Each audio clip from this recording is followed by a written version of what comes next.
मैं तुम्हारे साथ कुछ भी गलत नहीं करूंगा, पक्का। उसकी आवाज में एक अजीब सा कमकपाहट था, जैसे हर शब्द के साथ वो खुद को यकीन दिलाने की कोशिश कर रहा हो। और रही बात दुआ की, मुझे सब पता है।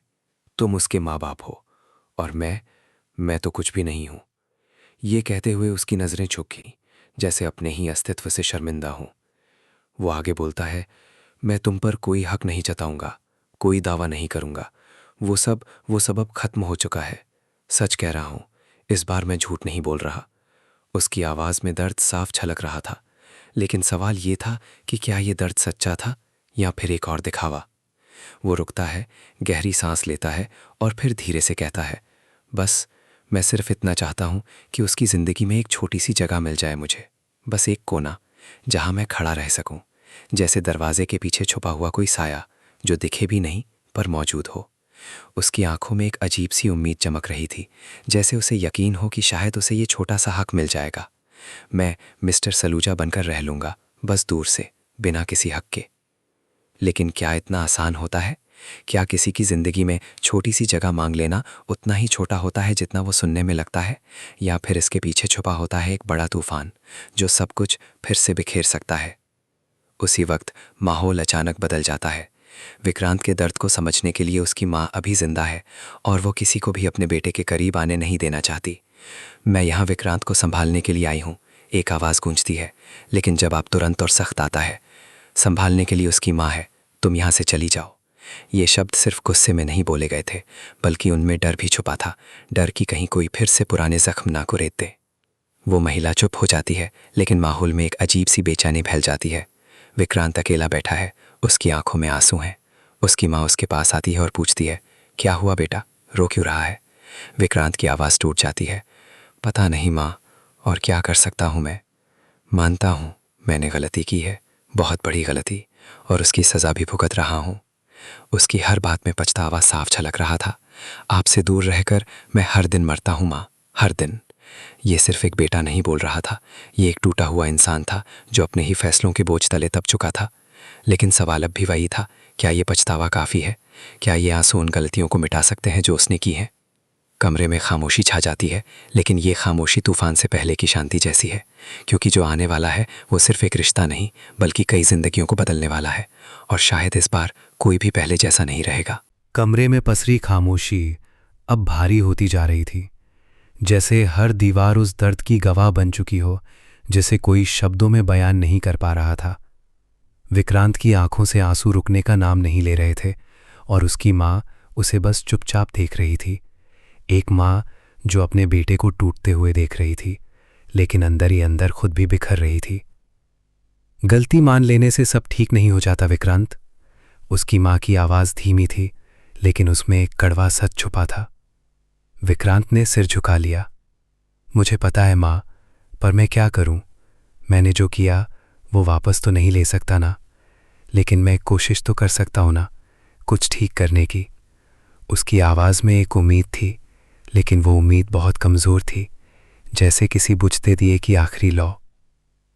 उसी वक्त दरवाजे के बाहर हल्की सी आहट होती है। कोई खड़ा था जो ये सब सुन रहा था। वो दुआ थी, उसकी आंखों में आंसू थे, लेकिन इस बार ये आंसू सिर्फ दर्द के नहीं थे, ये आंसू गुस्से और टूटे भरोसे के थे। उसने जितना सुना उतना ही उसका दिल और भारी होता गया।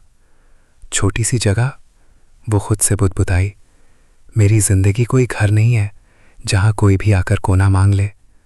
दुआ का दिल एक पल के लिए पिघलने को हुआ, लेकिन अगले ही पल उसे वो सारे पल याद आ गए जब उसका भरोसा तोड़ा गया था।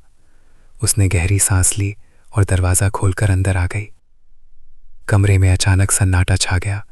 विक्रांत ने जैसे ही दुआ को देखा, वो चौंक गया।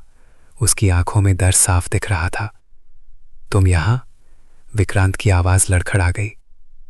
दुआ ने सीधे उसकी आंखों में देखा। हाँ, मैं यहाँ हूँ और सब सुन भी चुकी हूँ। उसके शब्द शांत थे, लेकिन उनमें छुपा तूफान साफ महसूस हो रहा था। तुम कहते हो कि तुम्हें मेरी जिंदगी में एक छोटी सी जगह चाहिए, लेकिन क्या तुम्हें याद है कि तुमने पहले क्या किया था? विक्रांत के पास कोई जवाब नहीं था, उसकी खामोशी ही उसका जवाब बन गई। दुआ आगे बढ़ी। उसकी आंखों में अब आंसू नहीं थे, सिर्फ सख्ती थी। तुम्हें लगता है कि सॉरी बोल देने से सब ठीक हो जाएगा, या ये कह देने से कि तुम अब कोई हक नहीं जताओगे मैं सब भूल जाऊंगी? उसकी आवाज़ थोड़ी ऊंची हो गई। रिश्ते कोई खिलौने नहीं होते विक्रांत। जब मन किया तो जोड़ लिया और जब मन किया तो तोड़ दिया। विक्रांत ने हिम्मत जुटाकर कहा, मैं बस एक मौका चाहता हूं खुद को साबित करने का। मौका? दुआ हल्के से हंसी, लेकिन वो हंसी दर्द से भरी थी। मौके तो मैंने तुम्हें पहले भी दिए थे, लेकिन तुमने हर बार उन्हें तोड़ा है। कमरे का माहौल अब और भी भारी हो गया था। विक्रांत की माँ ये सब देख रही थी। एक तरफ उसका बेटा जो अपने गुनाहों के लिए माफ़ी मांग रहा था, और दूसरी तरफ दुआ जिसका भरोसा बार बार टूटा था। बस करो तुम दोनों, अचानक उसकी माँ की आवाज़ गूंजी। ये लड़ाई किसी को कहीं नहीं ले जाएगी, सिर्फ और दर्द देगी। लेकिन क्या अब भी कुछ बचा था जिसे बचाया जा सके, या फिर ये रिश्ता अब उस मोड़ पर आ चुका था जहां से वापसी नामुमकिन है? दुआ ने एक आखिरी बार विक्रांत की तरफ देखा। उस नज़र में ना प्यार था ना नफरत, बस एक ठंडी सी दूरी थी। तुम्हें सच में अगर मेरी जिंदगी में जगह चाहिए तो पहले ये समझना होगा कि तुमने क्या खोया है और क्यों खोया है। ये कहकर वो मुड़ गई, लेकिन उसके हर कदम के साथ विक्रांत का दिल और टूटता जा रहा था। अब सवाल ये था, क्या विक्रांत सच में अपने आप को बदल पाएगा, या फिर ये छोटी सी जगह की चाह हमेशा के लिए एक अधूरी ख्वाहिश बनकर रह जाएगी? दुआ के जाते ही कमरे में फिर वही खामोशी उतर आई, लेकिन इस बार ये खामोशी पहले से कहीं ज्यादा भारी थी। विक्रांत वहीं खड़ा रह गया, जैसे उसके पैरों से जमीन खिसक गई हो। दुआ की आखिरी बात बार बार उसके कानों में गूंज रही थी, पहले ये समझो कि तुमने क्या खोया है और क्यों खोया है।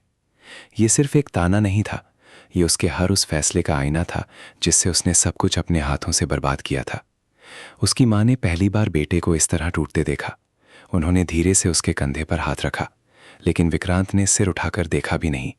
उसकी आवाज़ भर्रा गई, माँ, मैंने सच में सब खत्म कर दिया ना? माँ ने तुरंत जवाब नहीं दिया, क्योंकि कई बार सच्चाई इतनी कठोर होती है कि शब्द भी उसका बोझ नहीं उठा पाते। कुछ पल बाद उन्होंने धीमे से कहा, खत्म क्या हुआ है यह भी वक्त बताएगा, लेकिन इतना ज़रूर है कि भरोसा एक बार टूट जाए तो उसे वापस लाने में सिर्फ आंसू नहीं लगते। विक्रांत ने आंखें बंद कर लीं। उसके सामने जैसे एक एक पुराना दृश्य तैरने लगा। दुआ की मुस्कान, उसका भरोसा, उसके साथ बिताए पल, और फिर वही चेहरे पर उतरता दर्द, वही आंखों में आता सवाल कि क्यों। उसने होंठ भींच लिए। शायद पहली बार उसे एहसास हो रहा था कि उसने सिर्फ एक रिश्ता नहीं खोया, उसने उस इंसान का भरोसा खोया था जो उसके लिए सबसे मजबूती से खड़ी रही थी। लेकिन इसी पल बाहर खड़ी दुआ भी कम नहीं टूट रही थी। उसने कमरे से बाहर कदम तो रख दिया था, पर उसके दिल के भीतर तूफान थमने का नाम नहीं ले रहा था। वो खुद से लड़ रही थी। एक हिस्सा कह रहा था कि विक्रांत की आंखों में इस बार सच था, और दूसरा हिस्सा चीख चीख कर याद दिला रहा था कि यही आंखें पहले भी झूठ बोल चुकी हैं। उसने खुद को संभालने की कोशिश की, लेकिन तभी पीछे से एक जानी पहचानी आवाज़ आई, दुआ। दुआ पलटी। सामने वही शख्स खड़ा था जिसकी मौजूदगी इस पूरे खेल को और उलझाने वाली थी। उसके चेहरे पर हल्की सी मुस्कान थी, लेकिन वो मुस्कान भरोसे से ज़्यादा चालाकी जैसी लग रही थी। तुम ठीक हो? उसने पूछा। दुआ ने तुरंत अपने आंसू पोंछे और सपाट आवाज़ में कहा, मैं ठीक हूँ। लेकिन वो जानता था कि दुआ ठीक नहीं है। उसने एक कदम आगे बढ़ते हुए कहा, तुम्हें फिर से वही दर्द मिल रहा है ना, जिससे तुम इतनी मुश्किल से बाहर आई थी? दुआ ने उसकी तरफ देखा, लेकिन कुछ बोली नहीं। वो आवाज़ फिर आई, मैंने पहले ही कहा था, कुछ लोग कभी नहीं बदलते। ये शब्द सीधे दुआ के दिल में उतर गए, क्योंकि यही दर्द तो उसे अंदर से खाए जा रहा था। कहीं ऐसा तो नहीं कि विक्रांत का पछतावा सिर्फ वक्त की मार है, और जैसे ही हालात बदलेंगे सब फिर पहले जैसा हो जाएगा।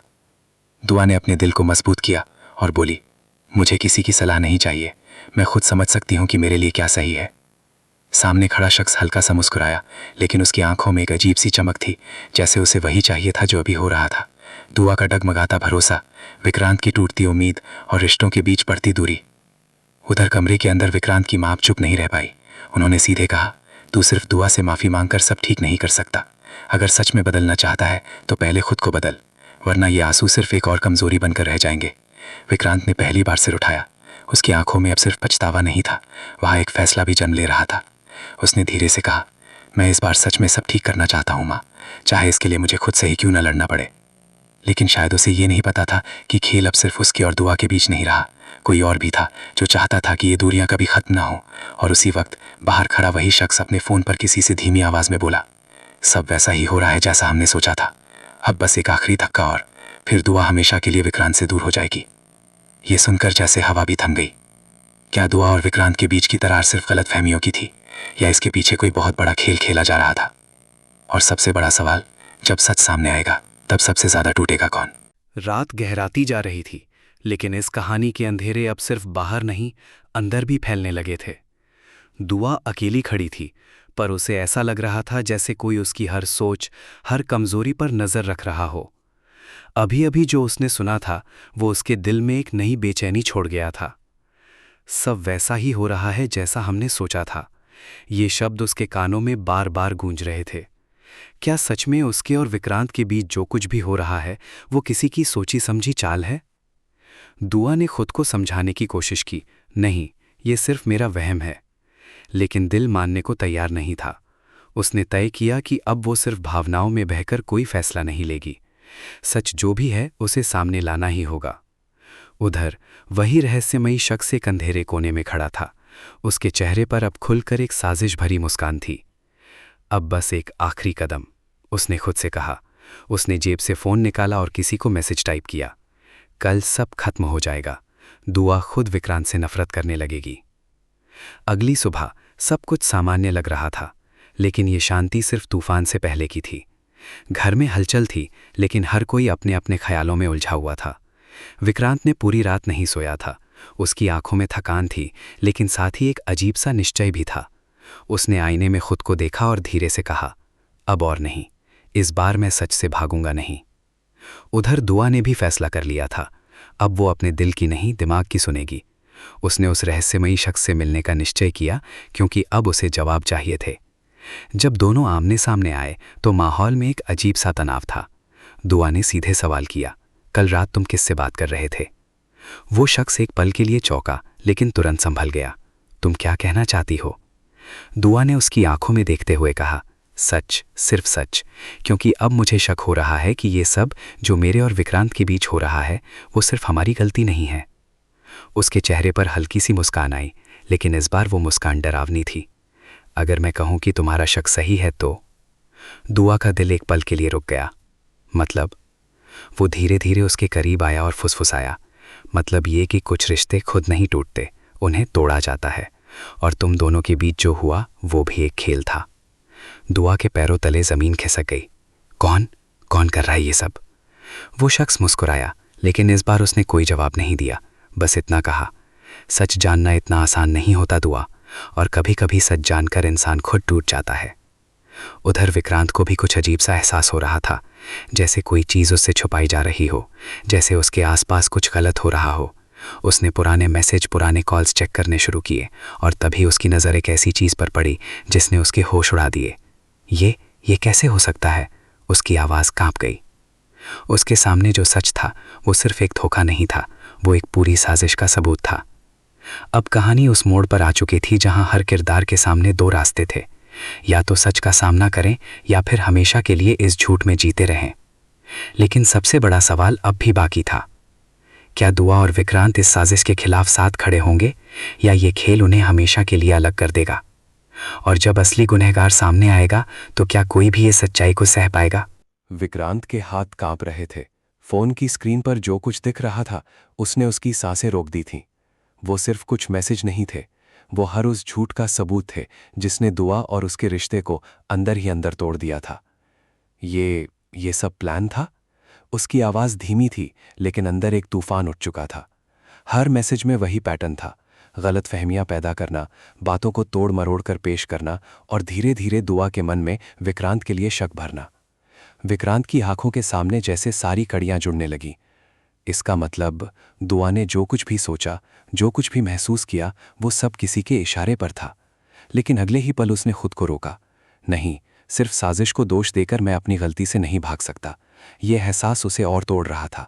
हाँ, किसी ने खेल खेला था, लेकिन वो खुद भी तो कमज़ोर पड़ा था, उसने भी तो भरोसा तोड़ा था। उधर दुआ अब भी उस रहस्यमय शख्स के सामने खड़ी थी। उसका दिल तेजी से धड़क रहा था, लेकिन इस बार वो डर नहीं रही थी। तुम्हें लगता है कि तुम ये सब करके जीत जाओगे? उसकी आवाज़ में एक नई ताकत थी। वो शख्स हल्का सा हंसा। जीत? मैं तो बस सच दिखा रहा हूं कि विक्रांत कभी तुम्हारे लायक था ही नहीं। झूठ। दुआ की आवाज़ गूंज उठी। अगर वो मेरे लायक नहीं था तो ये फैसला मेरा होना चाहिए था, तुम्हारा नहीं। उसकी आंखों में अब गुस्सा साफ नजर आ रहा था। वो शख्स कुछ पल के लिए चुप हो गया, जैसे उसे उम्मीद नहीं थी कि दुआ इस तरह जवाब देगी। लेकिन फिर उसने धीरे से कहा, तुम जितना चाहो खुद को मजबूत दिखा लो, लेकिन सच्चाई ये है कि तुम दोनों के बीच अब कुछ बचा ही नहीं है। दुआ ने एक कदम आगे बढ़ते हुए कहा, यह फैसला भी तुम नहीं करोगे। उसी वक्त दरवाज़ा जोर से खुलता है। विक्रांत अंदर आता है। उसके चेहरे पर गुस्सा और दर्द दोनों साफ दिख रहे थे। बहुत हो गया, उसकी आवाज़ पूरे कमरे में गूंज उठी। दुआ और वो शख्स दोनों उसकी तरफ मुड़कर देखते हैं। विक्रांत ने सीधे उस आदमी की आंखों में देखा और फ़ोन उसकी तरफ बढ़ाते हुए कहा, ये क्या है? कुछ पल के लिए सब कुछ थम गया। उस शख्स के चेहरे का रंग उड़ गया, लेकिन उसने खुद को संभालने की कोशिश की।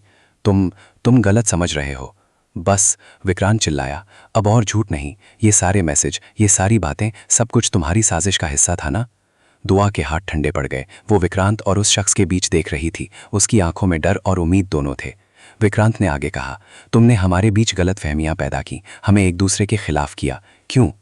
कुछ पल की खामोशी के बाद आखिरकार वो शख्स हंस पड़ा, लेकिन इस बार उसकी हंसी में हार की झलक थी। क्योंकि मुझे यही चाहिए था, तुम्हारा टूटना, तुम्हारा बिखरना। लेकिन क्यों? दुआ की आवाज़ कांप गई।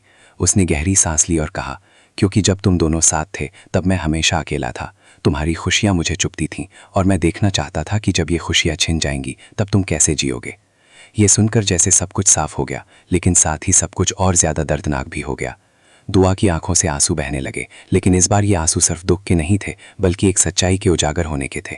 उसने धीरे से विक्रांत की तरफ देखा। दोनों की नज़रें मिली और पहली बार इतने दिनों बाद उनमें एक ही सवाल था, क्या हम फिर से शुरुआत कर सकते हैं? लेकिन ये इतना आसान नहीं था, क्योंकि सच सामने आ जाने के बाद भी टूटे हुए भरोसे को जोड़ना सबसे मुश्किल काम होता है। विक्रांत ने धीमी आवाज़ में कहा, दुआ, मैंने गलतियां की हैं और उसकी सज़ा भी मुझे मिलनी चाहिए, लेकिन अगर एक छोटा सा मौका। दुआ ने उसकी बात बीच में ही रोक दी। कमरे में फिर से खामोशी छा गई। अब फैसला दुआ के हाथ में था। क्या वो इस साजिश के बाद पुराने घावों को भूलकर विक्रांत को एक और मौका देगी, या फिर ये सच सिर्फ एक नई दूरी की शुरुआत बनेगा? अगला पल उनकी पूरी जिंदगी बदलने वाला था। कमरे में गूंजती खामोशी अब अपने चरम पर थी, जैसे वक्त खुद रुककर दुआ के फैसले का इंतजार कर रहा हो। विक्रांत की आंखें उसी पर टिकी थी, उम्मीद और डर के बीच झूलती हुई। उसने अपनी हर गलती मान ली थी, सच सामने आ चुका था, साजिश का पर्दाफाश हो चुका था। लेकिन फिर भी सबसे बड़ा सवाल वहीं खड़ा था, क्या भरोसा वापस आ सकता है? दुआ ने धीरे धीरे अपनी आंखें बंद की और एक गहरी सांस ली। उसके दिमाग में एक एक करके सब कुछ घूमने लगा। वो खूबसूरत पल, वो टूटा हुआ भरोसा, वो दर्द, वो धोखा, और फिर आज का सच। कुछ सेकंड ऐसे बीते जैसे सालों का सफ़र तय हो गया हो। जब उसने आंखें खोली तो उनमें आंसू तो थे, लेकिन साथ ही एक साफ फैसला भी था। सच सामने आ गया है, उसने धीरे से कहा। उसकी आवाज़ अब कांप नहीं रही थी, बल्कि पहले से ज़्यादा मजबूत थी। लेकिन सच ये भी है कि जो टूटा है उसे जोड़ना इतना आसान नहीं होता। विक्रांत का दिल जैसे धीरे धीरे नीचे गिरने लगा, लेकिन वो चुप रहा। शायद इस बार वो कोई बहाना नहीं बनाना चाहता था, कोई सफाई नहीं देना चाहता था। दुआ उसकी तरफ एक कदम बढ़ी। तुमने सिर्फ एक गलती नहीं की थी विक्रांत, तुमने मेरा भरोसा तोड़ा था, और भरोसा एक बार टूट जाए तो उसे जोड़ने में वक्त लगता है, बहुत वक्त। विक्रांत ने सिर झुका लिया।